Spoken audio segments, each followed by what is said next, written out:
Welcome students, RBSC online classes के आपके favourite study platform पर स्वागत है आप सबका। हम पढ़ रहे हैं क्लास 11th पॉलिटिकल साइंस। बच्चों, जब आप पढ़ते हो तो सबसे जरूरी चीज क्या होती है? सबसे जरूरी चीज ये होती है कि आपको वो चीज जो चीज आप पढ़ रहे हो उसका कॉन्सेप्ट बिल्कुल क्लियर हो जाए।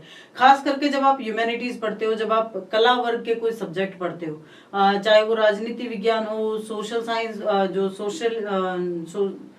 सोशल साइंस होता है वो हो, मतलब समाज शास्त्र हो, राजनीति विज्ञान हो, इस तरह के कोई भी सब्जेक्ट जब आप पढ़ते हो तो जरूरी है कि आपका वो कॉन्सेप्ट क्लियर हो जाए। ठीक है ना? तो हम यहाँ इस प्लेटफॉर्म पर हमेशा यही कोशिश करते हैं कि जो स्टडी मटेरियल आपके लिए ला रहे हैं वो ऐसा हो कि आपको वो चीज समझ में आ जाए, उनके वर्ड्स ऐसे हों कि ना सिर्फ समझ में आए, अगर आप उनको वर्ड टू वर्ड कॉपी करके लिखो तो आपके मार्क्स में कहीं कोई प्रॉब्लम नहीं आए। तो हम दोनों एस्पेक्ट से आपके लिए सोचते हैं। आप भी देखते रहिए और बने रहिए हमारे साथ इन वीडियोस पर, ताकि आपका प्यार हमें मिलता रहे, जो कि हमें और ज्यादा आपके लिए काम करने की प्रेरणा देता है। तो चलिए शुरू करते हैं आज का वीडियो, जिसमें हम पढ़ेंगे पॉलिटिकल साइंस का जो पॉलिटिकल थियरी नाम की जो बुक है उसका सेकंड चैप्टर। बहुत ही प्यारा चैप्टर है, बहुत ही अच्छा चैप्टर है। ऐसा इसलिए कह रही हूं क्योंकि इसके अंदर जो कॉन्सेप्ट है वो कॉन्सेप्ट कहीं ना कहीं आपसे, मुझसे, हर किसी से रिलेट करेगा। हर किसी को जो है वो ऐसा लगेगा कि हाँ, मैं इस कॉन्सेप्ट को जी रही हूं या जी रहा हूं। ठीक है? तो इस कॉन्सेप्ट का जो नाम है, इस चैप्टर का जो नाम है वो है स्वतंत्रता, फ्रीडम। हम स्वतंत्र हैं, हम सब ये कहते हैं कि हम स्वतंत्र देश में रहते हैं, हम स्वतंत्र हैं। ठीक है ना? जैसे कि हमने पिछले चैप्टर्स में बात की थी, रूसो की बात की थी, जीन जैक्स रूसो ने तो यही कहा था कि इंसान स्वतंत्र पैदा होता है लेकिन सर्वत्र जो है बेड़ियों से जकड़ा हुआ है। और जितनी पुरजोर वकालत रूसो ने की थी स्वतंत्रता की, उतनी तो शायद पूरे विश्व में किसी ने नहीं की। तो जब हम बात स्वतंत्रता की करते हैं तो स्वतंत्रता सुनते ही आपके मन में पहला शब्द या पहला भाव जो फीलिंग्स आती है, वो पहली फीलिंग क्या स्टक होती है? वो पहली फीलिंग आती है कि बेड़ियां ना होना। ये जो बेड़ियां हैं ये टूट जाए। अब वो चाहे बेड़ियां लोहे की बनी हो, चाहे वो बेड़ियां परंपराओं की बनी हो, चाहे वो बेड़ियां कानूनों की बनी हो। देखो, हर कोई अपने आप से रिलेट करेगा। आपको अगर बच्चों को अगर मम्मी पापा बार बार ये कहते हैं कि टोकते हैं कि बाहर मत जाओ, ये मत करो, ज्यादा खेलो मत, ये इसके साथ मत रहो, ये मत, तो भी आप कई बार कहते हो कि ये तो मेरी स्वतंत्रता पे बंदिश है। ठीक है? अभी कोरोना काल चल रहा है, कई सारे रूल्स जो है राज्य बना रहे हैं, कह दिया जाता है कि इस दिन से इस दिन तक कर्फ्यू रहेगा, आपको बाहर नहीं निकलना है। तो लोगों को उसमें भी ऐसा लगता है कि हमारी स्वतंत्रता की जो है हमसे छीनी जा रही है। तो क्या स्वतंत्रता का क्या कॉन्सेप्ट है, क्या इसकी विचारधारा है, क्या इसके पीछे सिद्धांत, मूल्य, वैल्यू काम करते हैं? क्या ऐसा क्या है कि ये चीज हमारे लिए इतनी इंपॉर्टेंट बन जाती है? जब आप पढ़ते हैं स्वतंत्रता, अपने अपने लिए जो स्वतंत्रता है उसके उसके इतर जाकर जब आप पढ़ते हैं भारत का स्वतंत्रता संग्राम, तो आप पढ़ते हैं कि कितने ही जनों ने अपने प्राणों की आहुतियां दे दी। तो जो मर गए जिस स्वतंत्रता के लिए, अगर वो मर गए, उन्होंने अपना बलिदान दे दिया, वो शहीद हो गए, तो उनको क्या मिला? उनको क्या मिला? उनको स्वतंत्रता मिली? उनको स्वतंत्रता कैसे मिली? वो तो शहीद हो गए, उन्होंने तो अपनी जान तक कुर्बान कर दी। मिला किसको? मिला हमें। तो ऐसा क्या है इस कॉन्सेप्ट में, ऐसा क्या है इस शब्द में कि लोगों ने अपनी जान तक कुर्बान कर दी? ठीक है ना? ये हमारे इस चैप्टर का ताना बाना होगा जो हम पढ़ने वाले हैं।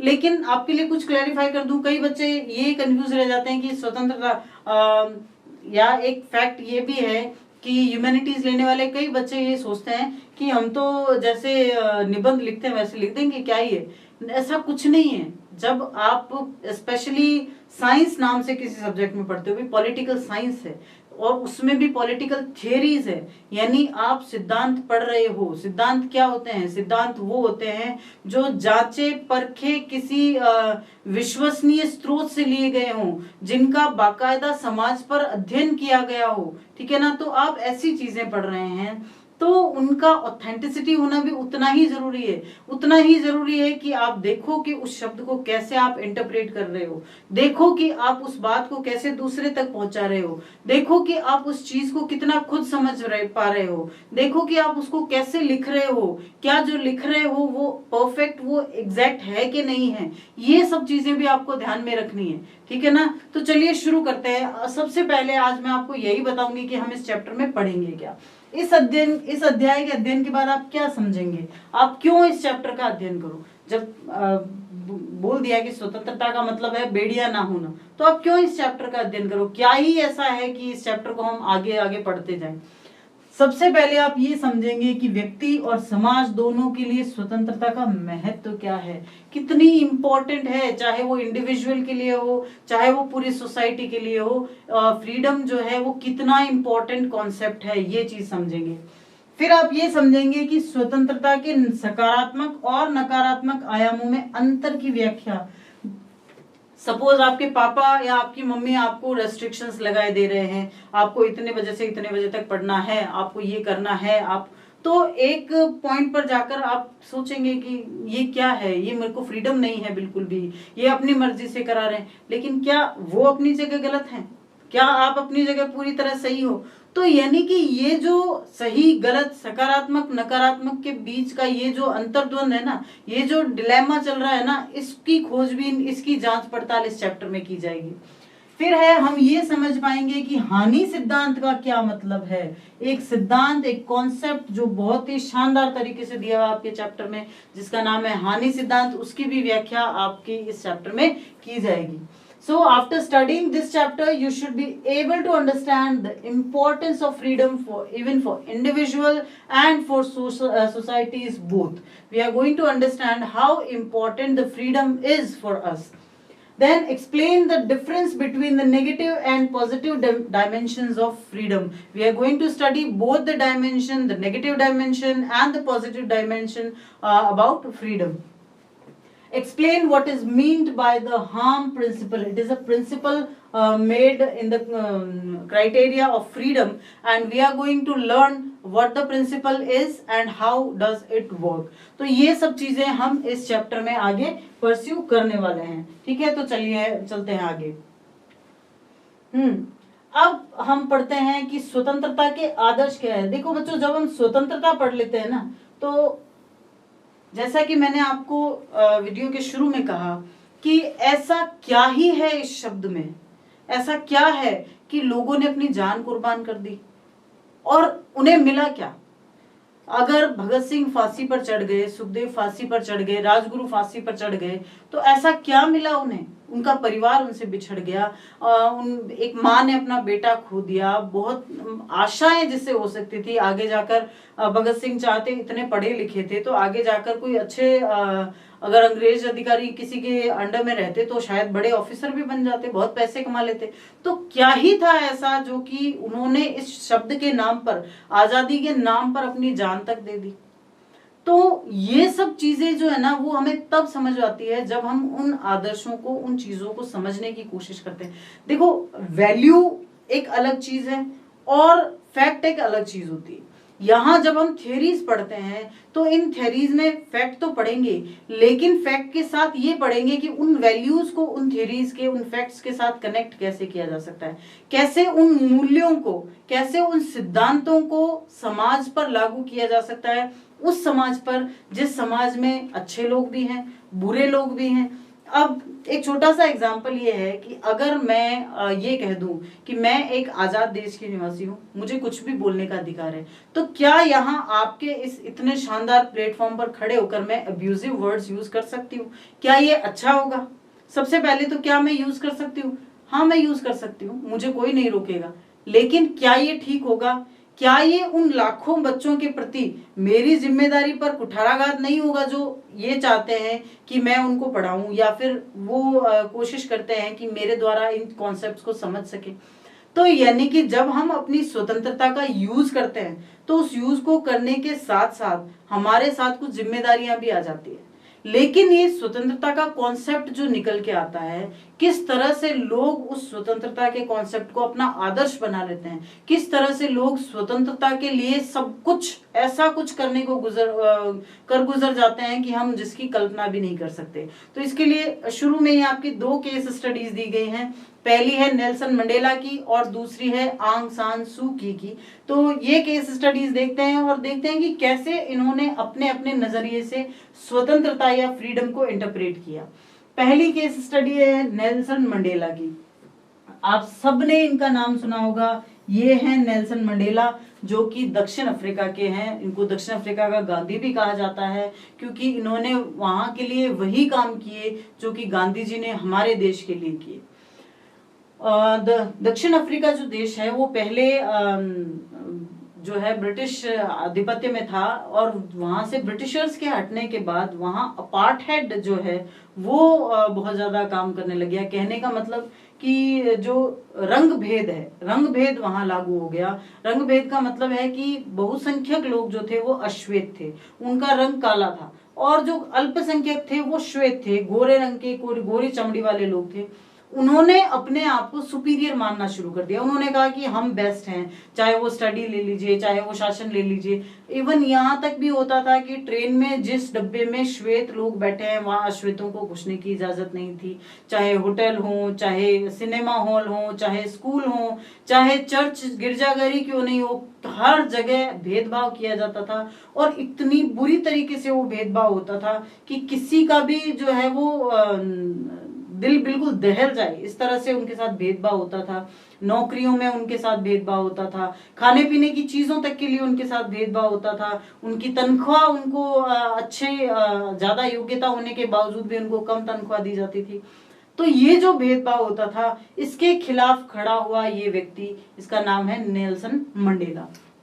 नेल्सन मंडेला जो थे वो दक्षिण अफ्रीकी कार्यकर्ता थे और पूर्व राष्ट्रपति भी थे, मतलब वहां के राष्ट्रपति भी रह चुके हैं। इन्होंने 1918 से 1913 तक इनका जीवन है। 1918 में ये जन्म लिया था और 2013 में इनकी मृत्यु हो गई थी। में रंग भेद को समाप्त करने में मदद की और मानवाधिकारों के लिए वैश्विक समर्थक रहे हैं। वैश्विक समर्थक का मतलब सिर्फ दक्षिण अफ्रीका में नहीं, पूरे विश्व में भी कहीं अगर मानवाधिकारों का हनन होता था तो नेल्सन मंडेला ने हमेशा अपनी आवाज उठाई है।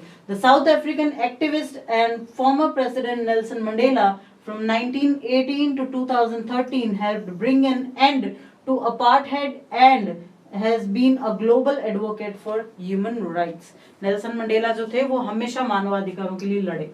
अब इनकी थोड़ी जीवनी देख लेते हैं। यट इन योर बुक्स बहुत ही सपाट शब्दों में 2-4 लाइनों में लिख दिया गया है, लेकिन मैंने आपके लिए यहाँ पर उनके जीवन से रिलेटेड वो फैक्ट लिख दिए हैं जो अगर क्वेश्चन आता है तो आप आराम से उनको यूज कर सकते हो। 1940 के दशक की शुरुआत में अफ्रीकी राष्ट्रीय कांग्रेस पार्टी से व नस्लीय रूप से विभाजित दक्षिण अफ्रीका में श्वेत अल्पसंख्यक के दमनकारी शासन के खिलाफ शांतिपूर्ण विरोध और सशस्त्र प्रतिरोध दोनों में नेता थे। शांतिपूर्ण विरोध जहां होता था और सशस्त्र विद्रोह यानी क्रांति जहां होती थी, दोनों में उन्होंने लीड किया था, वो नेता थे उनके। उन्हें लगभग 3 दशकों तक, 3 दशक यानी कि लगभग 30 साल, या टोटल हम जिनको कह सकते हैं टोटल 28 ईयर्स, 28 साल तक जेल में डाल दिया गया और वो अपने देश और अंतरराष्ट्रीय स्तर पर रंग भेद विरोधी आंदोलन का चेहरा बन गए। 28 सालों तक जेल में रहा। अब देखो, बात हम कर रहे हैं स्वतंत्रता की, ठीक है, और ये इंसान, ये व्यक्ति 28 साल तक तो बंधन में रहे, तो ये स्वतंत्रता का चेहरा कैसे बन गए? क्योंकि इन्होंने स्वतंत्रता को सिर्फ अपने तक सीमित नहीं रखा। इन्होंने ये नहीं कहा कि मुझे फ्री छोड़ दो, मुझे कुछ सुविधाएं दे दो, या मुझे जो है वो आगे जाने दो। उन्होंने ये कहा कि नहीं, सबका समन्वित जो फ्रीडम है, सबकी साथ में जो स्वतंत्रता है वो चाहिए। तो इसीलिए ये इंसान 30 सालों तक जेल में रहे, बंदी रहे, लेकिन फिर भी स्वतंत्रता का सबसे बड़ा चेहरा बन के सामने आए। 1990 में ये जेल से रिहा हुए। उन्होंने रंग भेद के उन्मूलन यानी खात्मे में भाग लिया और 1994 में दक्षिण अफ्रीका के पहले अश्वेत राष्ट्रपति बने, जिसने देश में समग्रता की देखरेख के लिए एक बहुराष्ट्रीय सरकार बनाई। इसके कहने का मतलब है कि राष्ट्रपति जब वो बने, अब देखो नॉर्मल अगर कोई भी सिचुएशन होगी, कोई भी ऐसा इंसान सोचेगा तो वो ये कहेगा कि अरे इन्होंने हमारे साथ बहुत अत्याचार किया, अब हम इनको बताएंगे। लेकिन नेल्सन मंडेला ने ऐसा कुछ नहीं किया। जब 1994 में वो अफ्रीका के राष्ट्रपति बने, तब उन्होंने पहली बात ही यही कही थी कि हम इंटीग्रेटेड रूप में आगे बढ़ेंगे, हम समग्रता से आगे बढ़ेंगे। जिस तरह से अश्वेतों के साथ अत्याचार हुए, ऐसा बिल्कुल नहीं होगा कि अब अश्वेत सरकार बन गई है तो जो गोरे हैं उनके साथ अत्याचार होगा। नहीं, हम सब साथ मिलकर काम करेंगे। और यही बातें इनकी महानता का कारण है। क्यों? क्योंकि इन्हीं बातों की वजह से दक्षिण अफ्रीका ने जबरदस्त प्रगति की और बहुत ही जो है अच्छी सिचुएशन में वो कंट्री आ गई। जैसे ही वहां रंग भेद का उन्मूलन हुआ और इस प्रकार से अच्छी सरकार बनी, वैसे ही दक्षिण अफ्रीका ने प्रगति शुरू कर दी।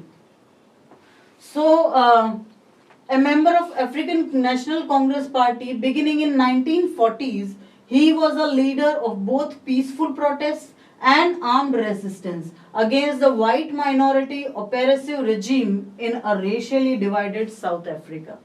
His actions landed him in prison for nearly 3 decades. As I told, 28 years he was imprisoned.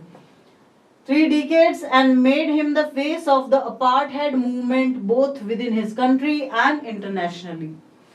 Released in 1990, he participated in the eradication of apartheid and in 1994 became the first black president of South Africa, forming a multi-ethnic government to oversee the country's transition.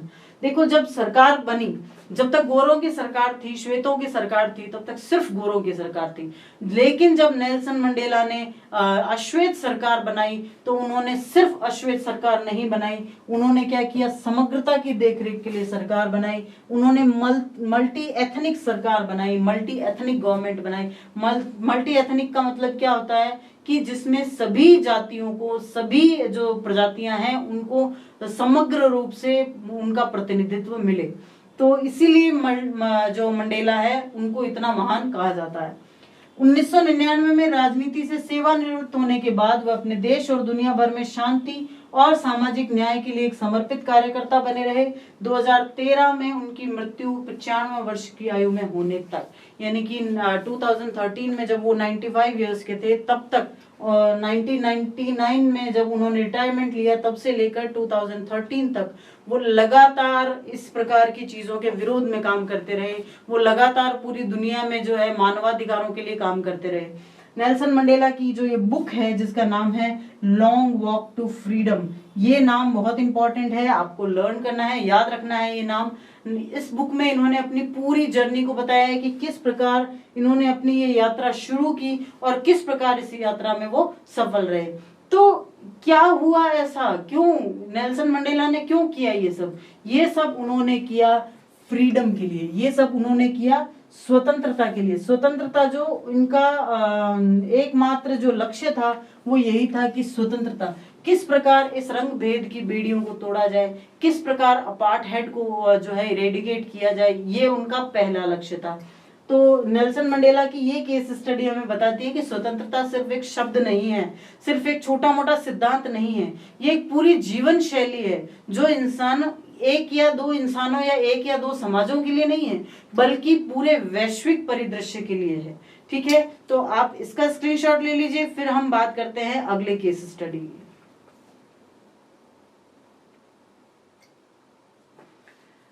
तो जब हम बात स्वतंत्रता की कर रहे हैं, तो ऐसे में एक और बहुत इंपॉर्टेंट चेहरा है जिसका नाम है आंग सान सू की।